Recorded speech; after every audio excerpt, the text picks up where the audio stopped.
Good morning, ladies and gentlemen, my distinguished panelists, and all my viewers. Welcome back. I'm Dr. Nishant Sharma, and I welcome you to the series of virtual discussions on arthritis in India, a nationwide dialogue.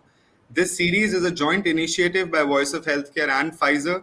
We thank Pfizer, we thank all our panelists for joining us to create awareness about arthritis on this occasion.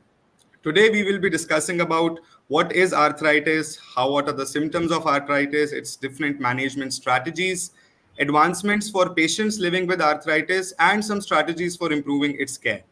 I welcome my experts from all the different parts of India. I'd like to welcome Dr. Nitin Thakkar, joint replacement and trauma surgeon, Getwell Hospital, Ahmedabad. Good afternoon, sir. Yes, good afternoon.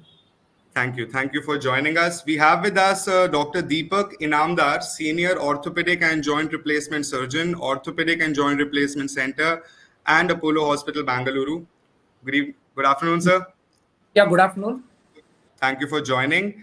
We will Thank you. also have Dr. Atul Sonawane, Consultant Orthopedic Surgeon at Dr. Sonawane Ortho Care Clinic, Pune, and Dr. Sameer Sahay, Consultant Physician and Specialist, Rheumatological Disorders from Pune, also joining us during this panel. So while we start, I would like to broadly start this particular discussion about understanding arthritis.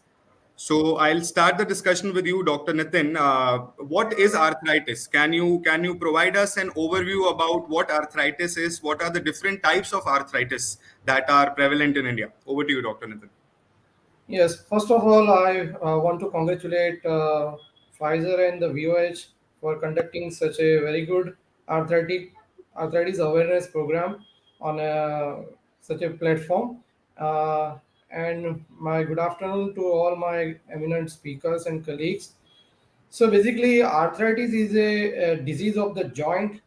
Joints is a part of the body where two bones are meeting with each other and they move over each other. And they have a cartilage layer which is a very protective layer.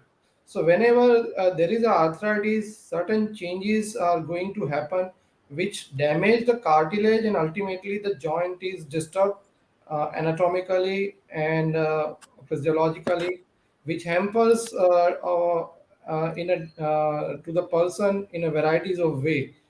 There are said around more than 100 types of arthritis prevalent in the there, amongst which I think the osteoarthritis, which as an orthopedic surgeon we are seeing routinely, it is the most common type of arthritis. Basically, it's a degenerative kind of arthritis, which we consider as a wear and tear with the aging process. But there are certain factors uh, which are at risk for the degenerative osteoarthritis also. So basically, arthritis term is a kind of we say as a doctor inflammation of the joint, and it hampers the joint. So as I said, the osteoarthritis degenerative type of is most common around 20 to 22% to 39% of Mhm. the Indian population is suffering from this osteoarthritis. Along with that, another type of arthritis is post-traumatic arthritis. As an orthopedic surgeon, we routinely see where the fracture occurs, particularly in the intra-articular region part of the bone, and because of the uneven surfaces which are rubbing with each other in the future, they develop the post-traumatic arthritis. One special variety here I want to mention is avascular necrosis of the different joint, particularly hip joint, and there are other joints like scaphoid and talus and humerus bone. These are the places where the avascular necrosis occurs, and ultimately it result in the damage of the cartilage and the joint, and which will ultimately land up in the osteoarthritis of that joint. Other major arthritis forms are inflammatory arthritis, um, particularly like seropositive, that is the rheumatoid arthritis, and other seronegative arthritis like gout and psoriasis, and SLE, and ankylosing spondylitis. Our other colleagues, Dr. Samir, I think, is a rheumatologist. He's more specialized in these kind of varieties of inflammatory arthritis. One other type of arthritis is a neurological arthritis, like we call it a Charcot disease, where the joint is completely destroyed. Patient does not have much pain, but they present with the swelling and deformity. That is one of the special variety of arthritis which affects one's health. Also, there are certain forms of congenital arthritis, like in congenital condition. One is a developmental dysplasia of the hip, which affect the hip joint of the children, and in future the child may develop hip joint arthritis. Along with that, some dysplasias also affecting the body, and that will also ultimately will end up in the osteoarthritis. So I think these are the very common arthritis form which I see in my routine practice. Right. Thank you, Dr. Nitin, for that wonderful introduction to this particular panel. I'll also like to welcome Dr. Samir Sahay, who has just joined. Welcome, Dr. Samir. Hi. Hi, sir. Thank you for joining. So, we just discussed with Dr. Nitin about what arthritis is, and as he was mentioning about the different types of arthritis, I'd like you to take the conversation towards what are the symptoms, the common symptoms that we see in patients which are presenting with arthritis, and also some key risk factors that are associated with this condition. Please, Dr. Samir. Right. So I hope I'm clearly audible. Yes, sir. You're audible. Okay. So as far as symptoms are concerned, there is a common misconception among patients that joint pain is equal to arthritis. And everybody waits for joint pain, which is, of course, a cardinal symptom, one of the main symptoms.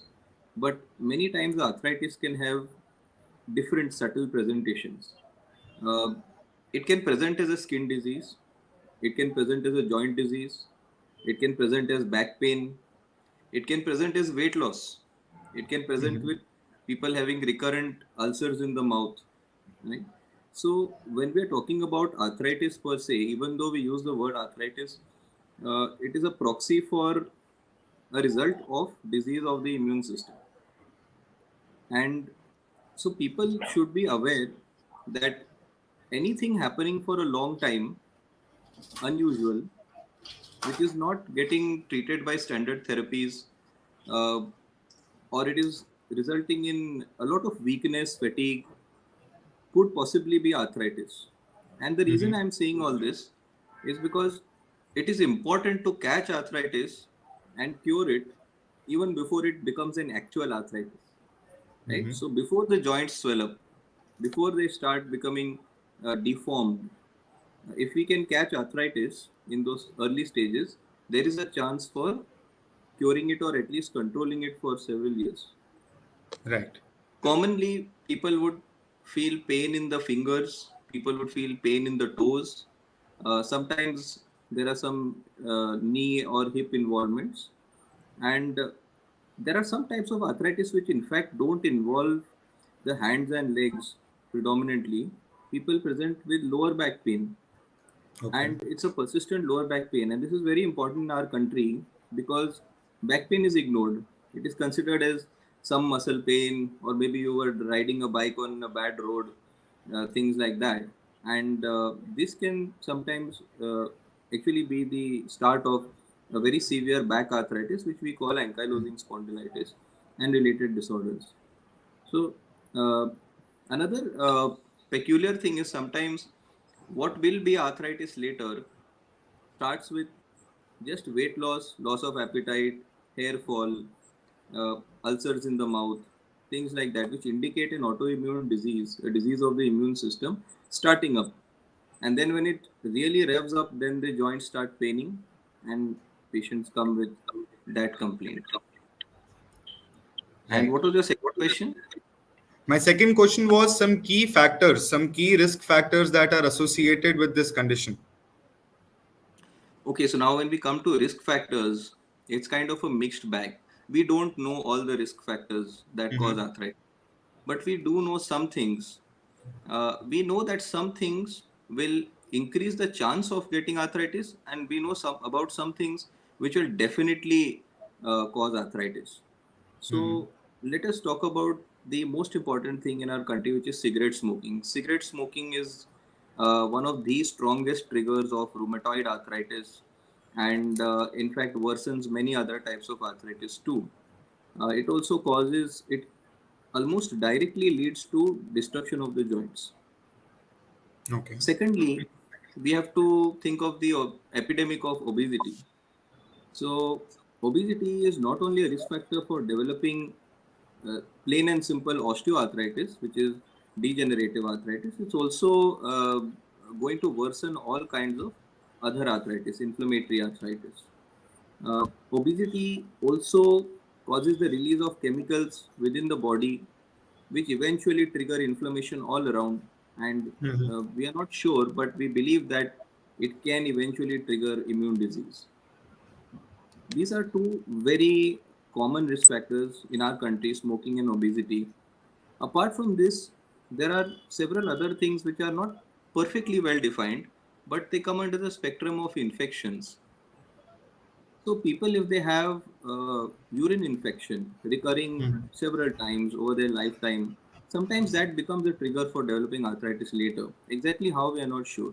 Recurrent bowel infections, intestinal infections. People eat out. We have very poor hygiene standards in most of the restaurants over here, and that is why bowel infections are very frequent. They are usually Okay. ignored because the population has a good general immunity, but eventually these bowel infections can be a trigger for developing ankylosing spondylitis and other kinds of immune diseases and arthritis. Thank you. Apart Thank from you, Dr. Sameer. Yes. risk factors, yeah.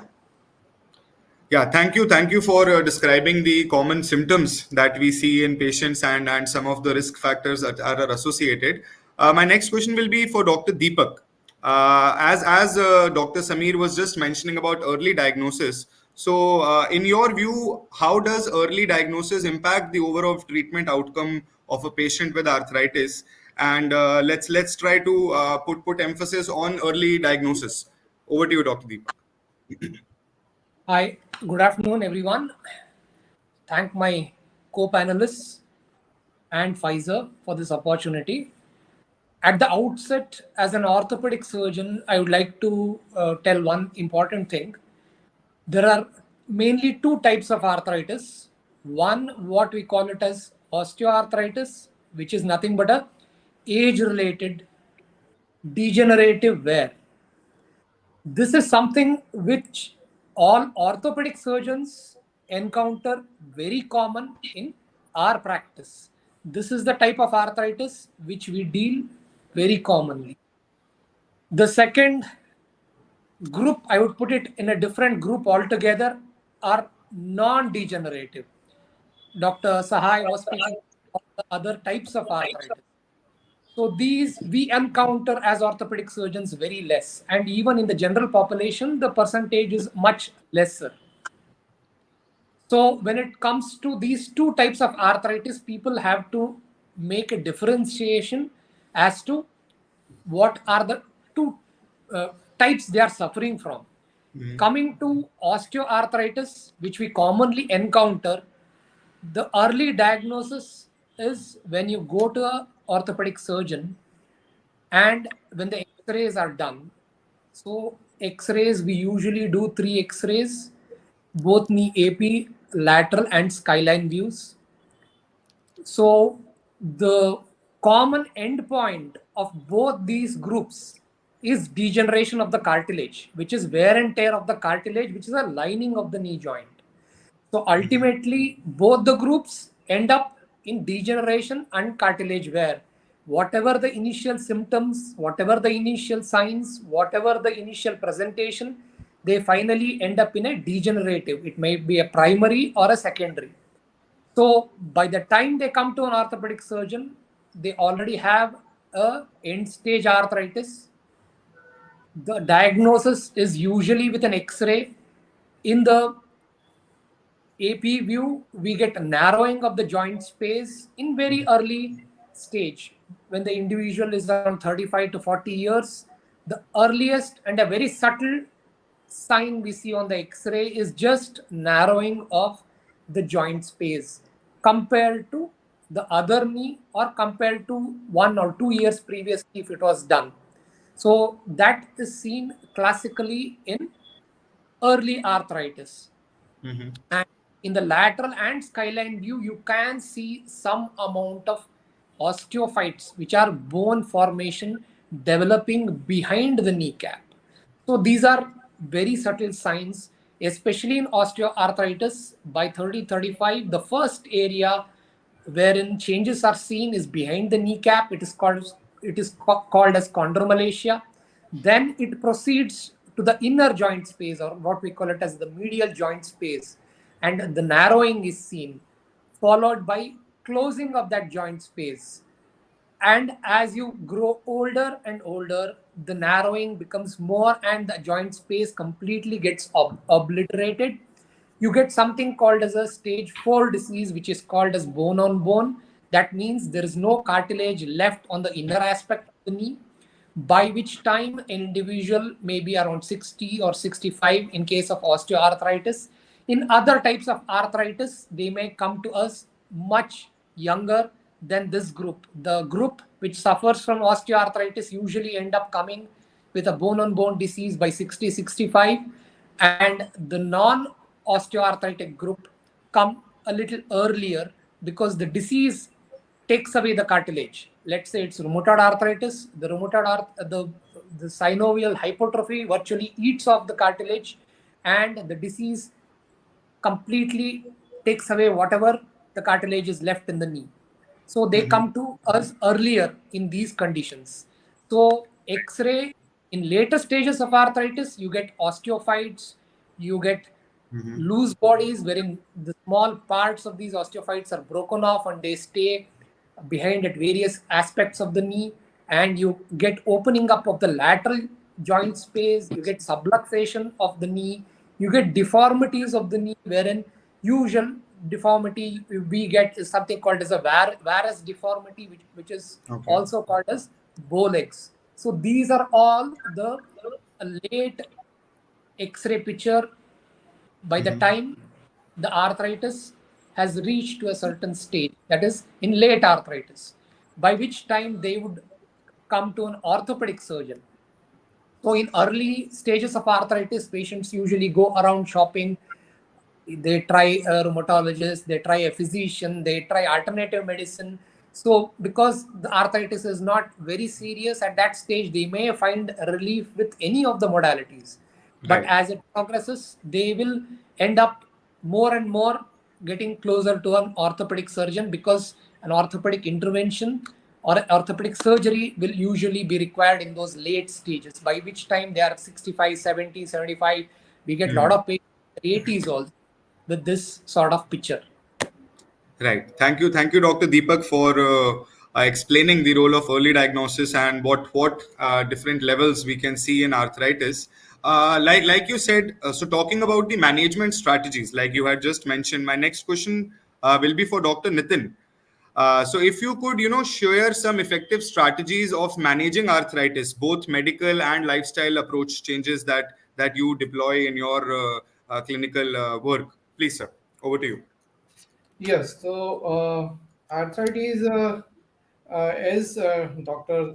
Deepak has mentioned, there are various stages of the arthritis, and it is always a very good thing to diagnose it early and start treating them early.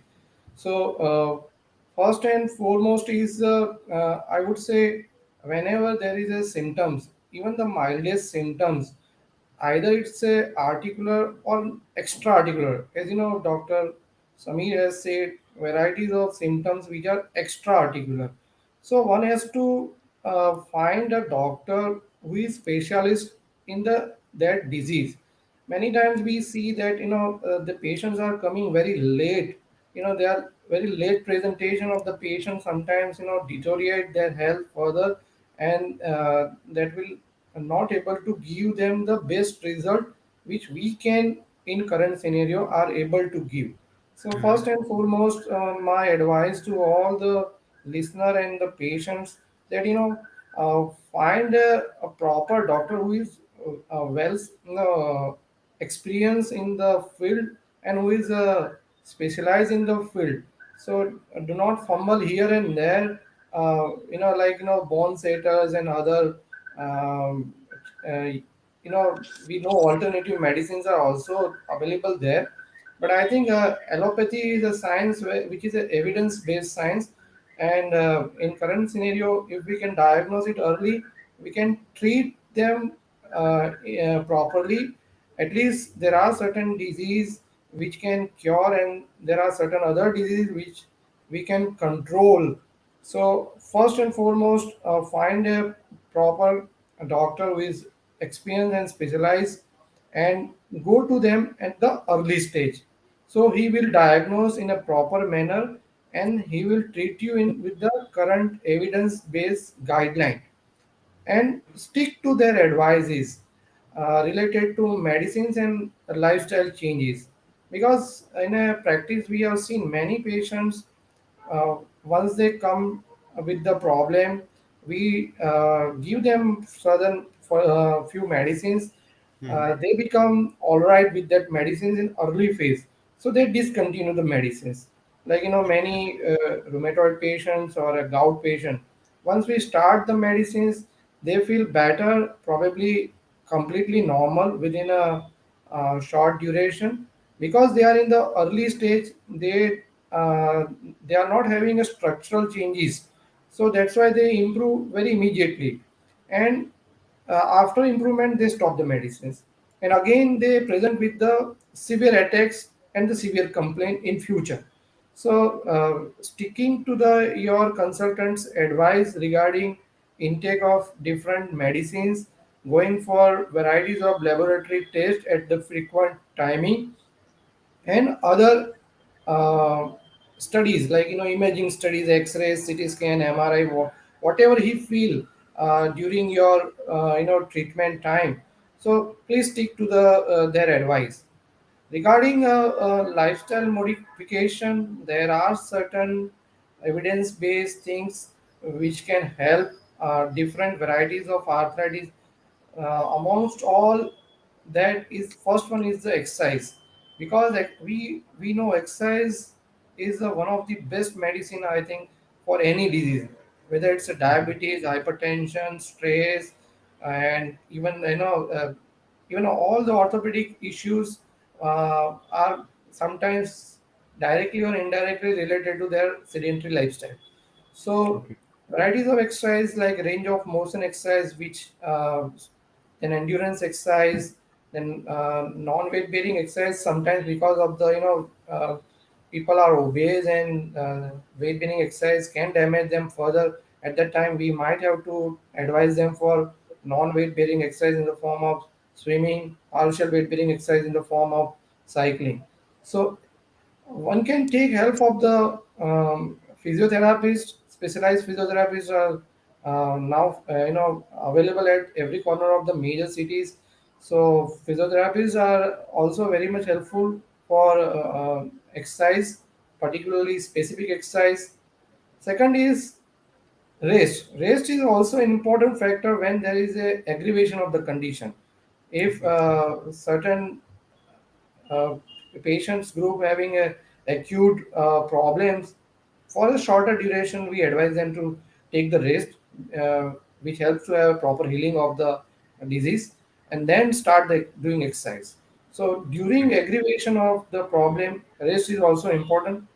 Third is either limit, I say, stop the alcohol if possible, or Okay. limit it in a proper way.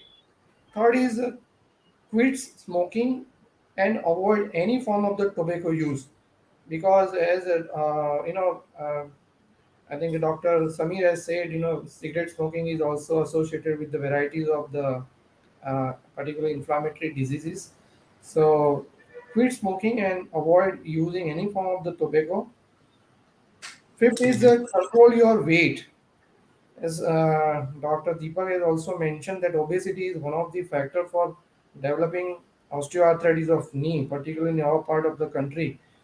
So obesity is one of the factor. Try to control your weight. Six is the diet change, particularly stop using processed foods, trans fats, added sugars. You can take help from the your dietitian regarding this thing. Next Right. is lower your stress, because sometimes few inflammatory disease, I think they are well connected with the stress also. So I Mhm. think these are the changes one can change. In the orthopedic side, we sometimes advise our osteoarthritic knee patient to avoid squatting, avoid sitting cross-legged, and they are also advised to use a Western toilet uh, for avoiding aggravation of the knee pain. Right. Thank you, Dr. Nitin, for very elaboratively explaining the management strategies. Now, Dr. Sameer, my next question is towards you. Being a rheumatologist, I'd like to hear your opinion on the different ways that you have been managing patients of arthritis in your practice, both medical or lifestyle changes or surgical approaches that you advise or take. Please, over to you. Thank you. Uh, See, when a patient comes with a rheumatic disease, they may be at different stages of life and different stages of the illness itself. If a patient presents early, the treatment is largely pharmacological. We give medications which are extremely effective in the early stages, and usually that's that. It is when patients present much later that they come with deformities, they come with a lot of other complications, organ damages, various types of mild up to severe joint damage, and general loss of health, Mhm. psychological health along with the physical health. So their therapy becomes more difficult, and it involves uh, traditional ways of giving medicine, then also some newer therapies which we call biologic therapies, Mhm. and it also involves rehabilitation, non-pharmacological measures. And then when patients come very late in the life cycle of the disease, when the disease has damaged most of their joints, then we often have to take help of our friends, the orthopedic surgeons, and uh, uh, sirs sitting over here. They must have operated lots of these cases who have got burnt out disease with very badly damaged joints, lots of deformities. So I think it's important that I mention that deformity correction is very much possible through orthopedic surgery. And a lot of people we find come living with damaged joints and inability to even hold a glass of water. And things can be corrected, and people can be given a better life with knee replacement, hip replacement, and various kinds of not only surgeries but splints and orthosis and prosthesis, ways adjustments to their ankle joints, improve their walking. People who cannot walk can be made to walk. This is in the late stage. So next coming to is the middle stage, and I'll focus a little more on that now because that is what I deal with most of the time. Early diagnosis is difficult because people present late. Tab tak they have already gone to various types of alternative medicine practitioners also. Uh, so one thing must be understood that pharmacological therapy is very very effective even in the middle stages of the disease. We can save lives because some kinds of arthritis are definitely they can increase the mortality. A lot of types of arthritis they even shorten the lifespan. Even if the person becomes okay now, may have a shorter lifespan in the long term because of various complications like cardiac complications. Rheumatism involves not just the joints, as I mentioned in the beginning, it involves even the blood, and it involves the heart and lungs. People can have lung failure, heart failure. So, when we manage such cases, we have to manage not only the joints, we have to manage the various organs that are affected and getting damaged. and giving effective medication helps a lot with that. Nowadays, we have the benefit of using something called biologic therapy, which are specially designed medications to target single molecules in a person's body rather than targeting the entire immune system.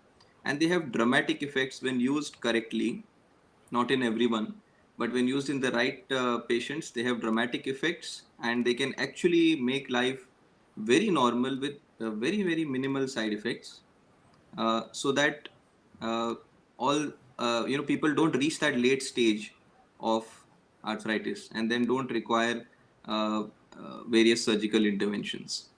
Right. And then there is the non-pharmacological therapies. Uh, so it does help. Not only do we have scientific evidence that certain therapies help, we have a lot of practical experience. It's difficult to research about various things like which the physiotherapists do, like there are modalities like electric stimulation, various types of massage, acupressure, acupuncture, various types of hot wax bath, water bath, hydrotherapy, things like that. They do help to different extents.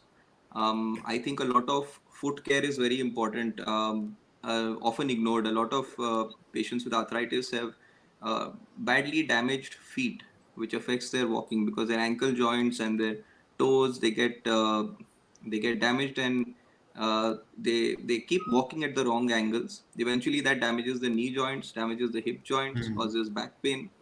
And so, this kind of a comprehensive care or holistic approach is also done nowadays. We do try, it's not very well developed in India, but generally we do try to involve other paramedical, these kind of specialists, particularly the physiotherapists. And we also push them to, solve these problems which medicines cannot always help with. Right. We have a lot of evidence, in fact. I think there's a lot of scientific evidence also coming up for foot care. So that is something that I try to focus on a little more to advise people, at least to use the right kind of insoles and the right kind of shoes, so that they don't damage the entire spectrum of joints going ahead. Thank you, Dr. Samir, for that educative answer. Moving ahead in the timeline for someone living with arthritis, my next question is for Dr. Deepak. Or some coping strategies that you recommend for individuals so that they can effectively manage arthritis in their day-to-day lives. Over to you. Uh, Yes. yes. So I feel, as the previous speakers have elaborated, the most important thing which one can do for a patient with arthritis is weight loss. Obesity is a pandemic which is very much seen in almost every patient we get to our clinic. There is something called as a body mass index. Most of the patients are way above the normal BMI, which is around 20 to 25. They'll be in the obese or morbidly obese range. So 1 kg of weight loss equals 4 times, that is 4 kg of less stresses on the knees articular cartilage. So if an individual can lose around 10 kilos, he effectively de-stresses the knee joint by around 40 kgs. So that is the amount of relief one can get just with weight loss. Right. Having said that, the moment we ask the patient to lose weight, they tell us, please decrease the pain, then we'll lose weight. So that is they immediately we get a question back. So when you are faced with such a situation wherein the patient is unable to walk or exercise because of the knee pain and he is overweight, we have to have some midterm strategies to reduce this. One, as the previous speakers have spoken, physiotherapy, rest, ice. There are laser therapies. There are anti-inflammatory drugs. There are cartilage regenerators. All this give some amount of relief to the person's knee pain, after which they can start doing their regular exercises. So that is a losing weight is the number one strategy. The number two strategy is something called as a lifestyle modification, which is a very less spoken subject in our. There is a lack of patient education. There's a lot of uh, patient education about bone health, which is osteoporosis, but there is a lack of education about joint health, which is arthritis. So the most important thing what an individual with arthritis can do is modify his lifestyle so that the knee pain doesn't affect him. So what are the modifications one can do? One, reduce floor activities. Indians love eating on the floor, sitting on the floor, squatting on the floor, doing everything on the toilet, on the floor, everything on the floor. So this is detrimental to the cartilage health in the long run. So reduce your floor activities and repetitive, any activity which involves a repetitive bending of the knee, like cycling, repeated stair climbing, um, prayer on the floor, squatting. I would also advise patients with arthritis not to do yoga on the floor. This is a very commonly asked question. They immediately ask, Doctor, is yoga not good? I tell them yoga is good for you, but a patient with arthritis who has severe knee pain, it is going to aggravate repetitive bending and sitting on the floor, doing all the yogasanas which involve bending the knee. So this is a very important part. You should learn to sit at a high chair. You should reduce any activity. If you're going to the gym, something like squats, lunges, if you're doing traditional dancing, which involves repeated bending. I get a lot of dancers with knee pain. I get a lot of patients with yoga with knee pain. I get a lot of enthusiastic cyclists with knee pain. So repetitive bending, which is involved in cycling. So that is also detrimental in the long run for the knee cartilage health. So this is the second important lifestyle modification apart from weight loss, which a patient with arthritis should learn to modify as he grows older and older, if he wants then that particular knee to last a bit longer. So this is, I think these are the two important strategies which people can employ. Thank you, Dr. Deepak, Thank you. for recommending your strategies. Now, talking about, we know that there is a notable regional variation in the arthritic prevalence all over India. So, I'd like maybe Dr. Samir to start telling about the different regional prevalence variations that we see, and how is it actually impacting the healthcare delivery for arthritic care, and are there certain challenges or barriers that exist? If over to you, Dr. Samir. Uh, See, I'll tell you the main problem that we face in terms of arthritis. Uh, it is the urban-rural divide. Right? Okay. So people from urban areas are far more aware of arthritis. They have much easier access to qualified doctors, and they don't waste too much time on alternative therapies. Uh, Compared to this, a lot of the patients who come from rural areas have advanced stages of arthritis. Most of them are completely undiagnosed. Some of them come for different disorders, which eventually gets diagnosed as arthritis. And secondly, they are also not very amenable to the correction of the problem because of probably a different style of upbringing and a lot of suspicion about modern medicine. They tend to not follow through completely with the kind of lifelong or at least several years of treatment that are needed to adequately control the arthritis and prevent joint damage. So, as far as regional divides are concerned, what I can tell you from my experience, it is the urban rural divide which is of the biggest challenge for us. Um, it is another thing that in India, there are parts of India which are far better developed medically than others, and probably patients have better access to healthcare than others. So, we may see at different stages of arthritis presenting at different frequency in different parts of the country. So, a lot of patients I get who come from East India who actually are more advanced in their not only arthritis but several of the related complications connected with rheumatism. Unfortunately, except for Calcutta, there is not much of there are not very good patient awareness in East India. Maybe a little in Assam, but that's about it. And comparatively, when we go think of Bombay, Pune, Bangalore, Hyderabad, Chennai, these areas, and of course Delhi, there is a completely different kind of prevalence of advanced stages of arthritis. So I think the main issue, as Dr.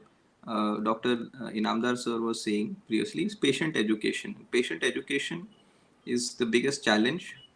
Breaking concepts there for centuries is very hard, and breaking the suspicion of modern medicine practitioners is really tough. I think alternative medicine practitioners somewhere have to join up and start helping in the education and not work against us. I have experienced a lot of unfortunately contrary advice being given to patients who are actually doing quite well on treatment. Patients even with life-threatening diseases like lupus, always when they are doing better, they get wrong advice from someone, leave their treatments, then come Right. back with a major flare. And these are the challenges that we face. Right. Thank you, Dr. Sameer. Dr. Nitin, would you like to add something here in talking about the prevalence in different parts of India, or maybe you could talk about your particular demographic where you practice? We want to hear your thoughts on the prevalence and the difference in the prevalence that we see all over India. Please. Yes, arthritis is a huge burden to any nation and also to the world. Uh, I think there are certain studies that have gone through the prevalence percentage and other numbers. I think one study was saying that more than 14% of the Indian population has at least one visit in a year for their joint problem. That's a very huge number. Another study was also telling that around in a 2017, the arthritis burden to the India is around greater than 180 million. As I previously spoke, that the osteoarthritis is the most common form of the arthritis, which is around 22 to 39% of the total population of the India. Uh, Amongst it, the male and female ratio is as a 2 as a 3. So majorly it is females are more affected. Other risk factor for the osteoarthritis, what we see is obesity, sedentary lifestyle, and higher age group. So there is one study in our Indian Journal of Orthopedic in 2016. They have gone in very detailed form of the this kind of prevalence. That regarding age, what they have found is that 45% of the woman over the 65 years of the age has symptoms of osteoarthritis, and 70% of this above 65 patients are having a radiological osteoarthritic changes. Regarding exercise, what they have found is that the person who are not doing exercise, they are around 84% among their study where have osteoarthritis of knee. And the person who are doing regular exercise, then their numbers are around 36%. So exercise has a clear cut benefit in prevention of the osteoarthritis. Particularly, this study was designed for the osteoarthritis of the knee. Second, related to the weight, what they have found that around who are underweight or the normal weight, they such population was only 28%, and obese persons, the percentage are higher. 33% patient were the obese in their group who has developed osteoarthritis. Regarding age, what they have found that less than 50 years of patient were only 19.2, and 50 to 60 years of the age, it is around 30%. 60 to 70 years of the age, it is around 40%, and above 70 years of the patient, they are 54%. So higher the age, there are more chance of developing osteoarthritis of knee. Other arthritis, as I said, they are less prevalent, particularly rheumatoid arthritis has around 0.75% to 0.95 2% of prevalence in India, and uh, because the group is very big, the other numbers are very difficult to catch up and say. But rheumatoid arthritis and osteoarthritis, as I said, they are prevalent in this much percentage in India. Right. Thank you. Thank you, Dr. Nitin, for sharing those facts and metrics. So, like we have talked about the different populations that are prevalent, the different age groups that are prevalent. Let's talk about addressing the arthritis in the vulnerable population. So, my question will be for Dr. Deepak. That how does arthritis affect the vulnerable population, such as, let's say, elderly or those with the limited access to healthcare resources? What's uh, what is the impact that arthritis has on them? Over to you, Dr. Deepak.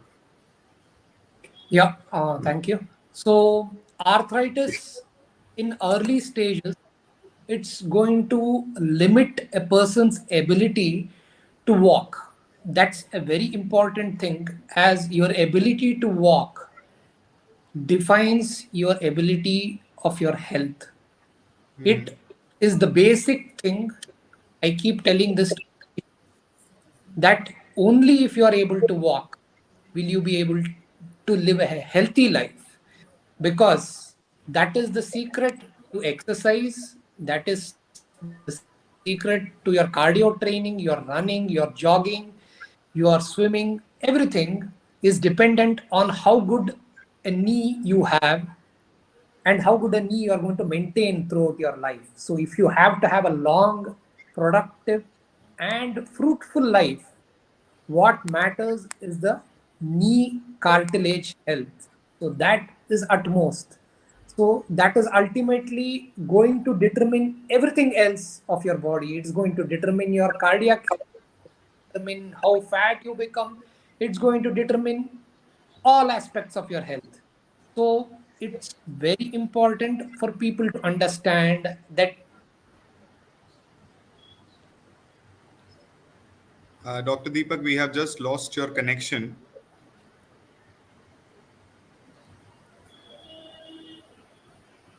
Okay, we'll have Dr. Deepak join us back.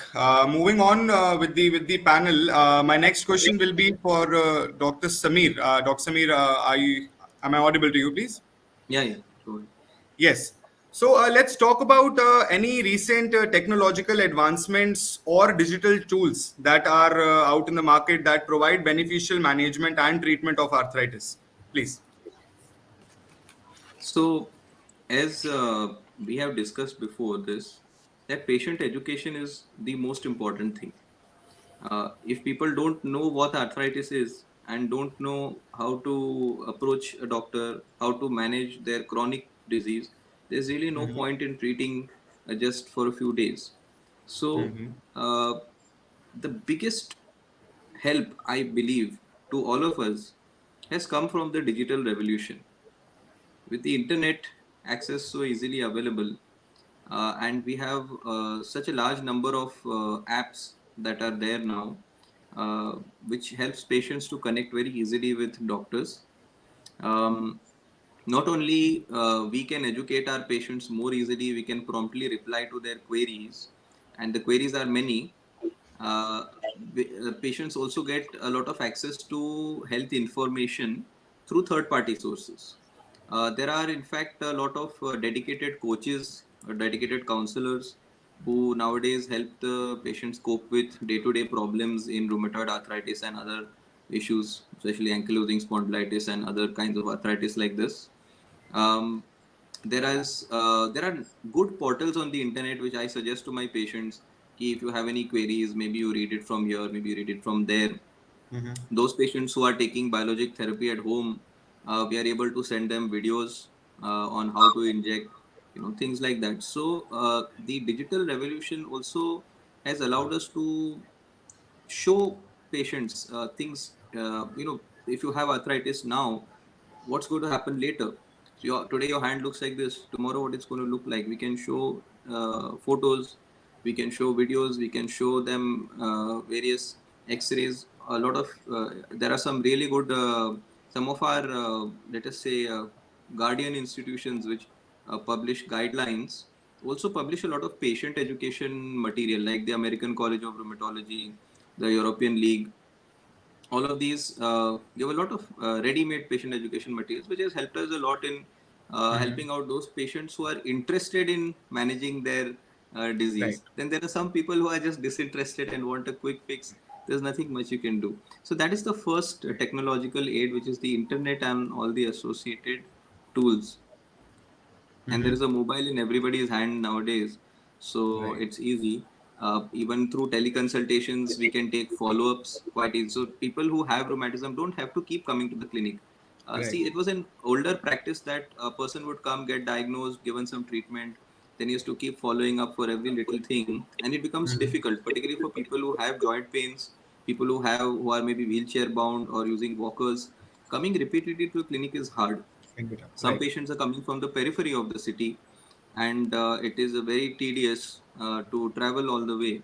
So, for minor things and for routine minor adjustments in therapy, which ideally should be done. So, earlier, what used to happen is that there used to be long intervals before adjustment of therapy.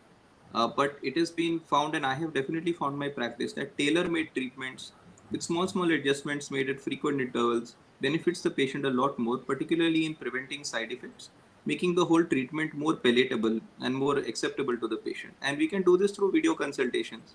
We can do this through the exchange of photographs of Right. minor. Somebody gets, see, arthritis, as I said in the beginning, involves the skin, lungs, heart, things like that. Sometimes people just get a skin rash which they don't know what to do about, and then they can send pics, and we are able to help them. And then of course there is this thing of video conferencing where we are all sitting and discussing about Right, sir. arthritis. So this itself is a tool which is eventually going to disseminate to many people through YouTube, etc. Thank you, Dr. Sameer, on your views. Dr. Nitin, my next question will be for you.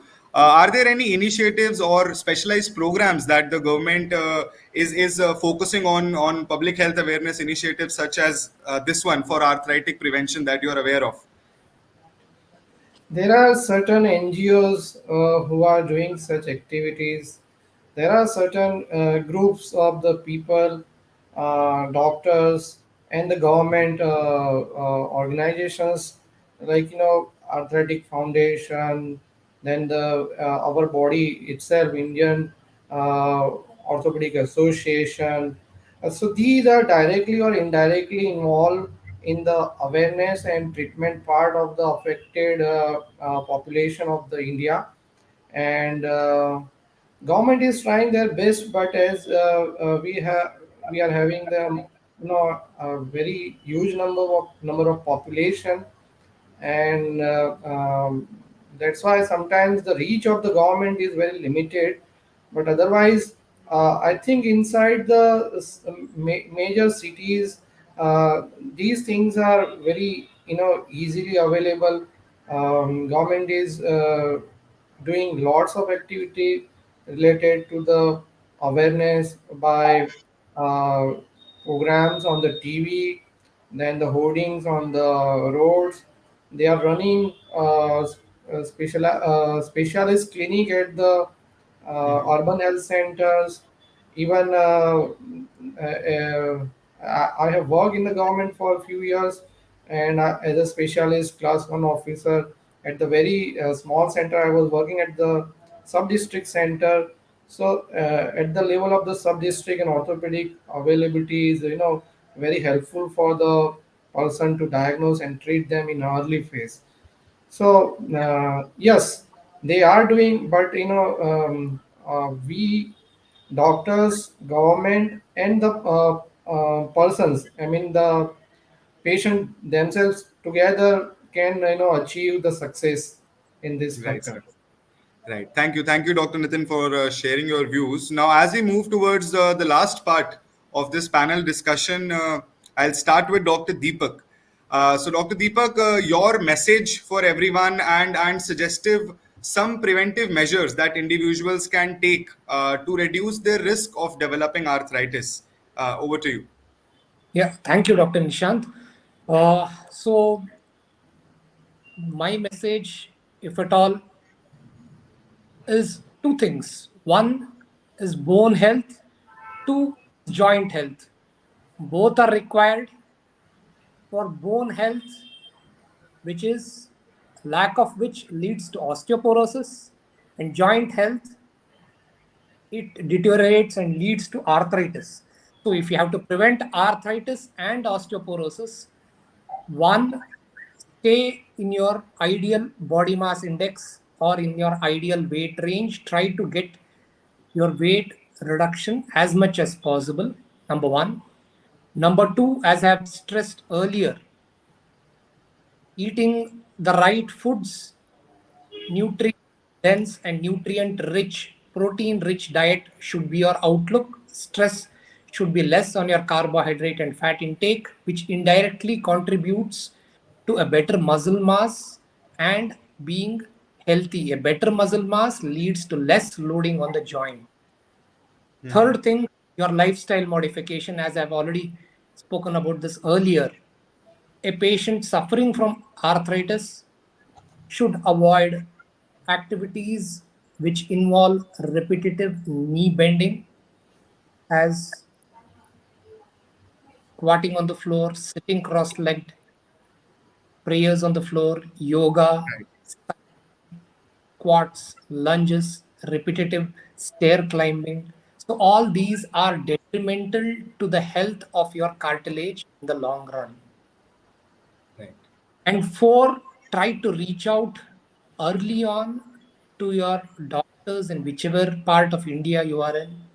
An early diagnosis helps going in a long way because you know what you are having and you are able to take remedial measures very quickly earlier on in your life. This will prevent you from getting crippled from arthritis, because by the time we see patients, they are in their 70s or 80s, which I feel it's uh, they're coming in too late with severe full-blown arthritis with various deformities. So they push it to the last, which I feel is detriment to their own health, because reduced walking results in development of diabetes, hypertension, obesity, lifestyle diseases. It increases the risks of all diseases because of lack of exercise.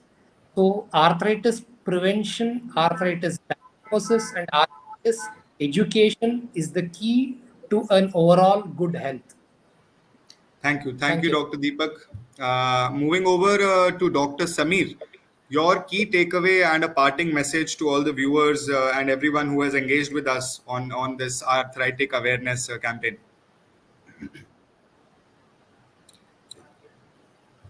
You're on mute, sir. Yes, please. Me. Can you hear me now? Yes, sir. You're audible. Yeah. Please go on. Okay. So my key takeaway is that people have to learn about arthritis, uh, and patient education is of utmost importance. Arthritis is spreading in our country at a rapid pace, partly because it's actually getting diagnosed now, but also because people have very bad lifestyles. There are also one should keep in mind that there are, since COVID came and dengue is running around in the country now, there are a lot of short-lived arthritis also, and these also benefit by involvement of specialists when they have a longer course. And I want to mention one more thing. When you asked me about prevalence, it's very important in our country to know that we don't have a prevalence estimate. We don't have adequate data, especially from the rural areas.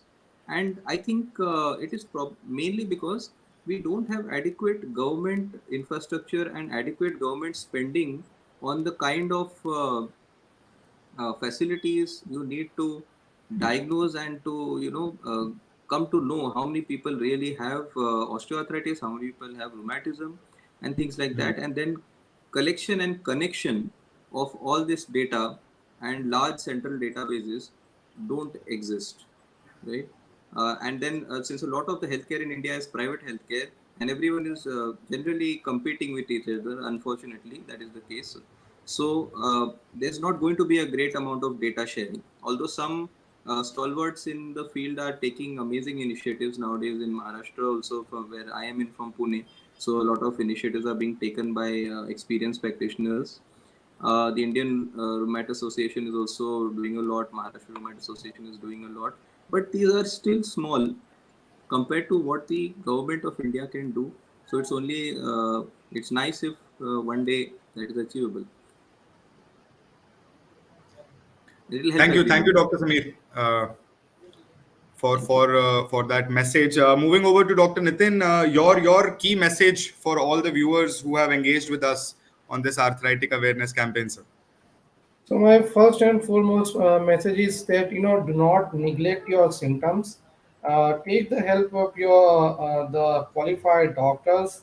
Who has a very good success ratio of treating these conditions. There are varieties of conditions, so one should take the help from the qualified doctors. Do not neglect your symptoms. That is the first and foremost important, because once the patient has reached the doctors, appropriate doctors, qualified, experienced doctors, I think the major job is done. The remaining things are in the hand of the doctors. So, second, stick to their advice. So, don't doubt every time about their advices. Take, sometimes they doubt why doctor is giving this much medicines for such a long duration, why this much reports. You know, if you are if you are very aware about your own health, then I think one should uh, follow the advices, because it is on their benefit part. Okay. Right. Thank you, Dr. Nitin, for your message. So, with this, I'd like to bring this particular panel discussion to an end. I would like to thank Pfizer for powering this virtual session. I'd like to thank Dr. Nitin, Dr. Deepak, and Dr. Sameer for participating and taking a step in the initiative by Voice of Healthcare for arthritic awareness. Thank you, guys. Have a good day, and Good day. we Thank you. appreciate your presence. Thank you. Thank you. Thank you. Thank you, everyone.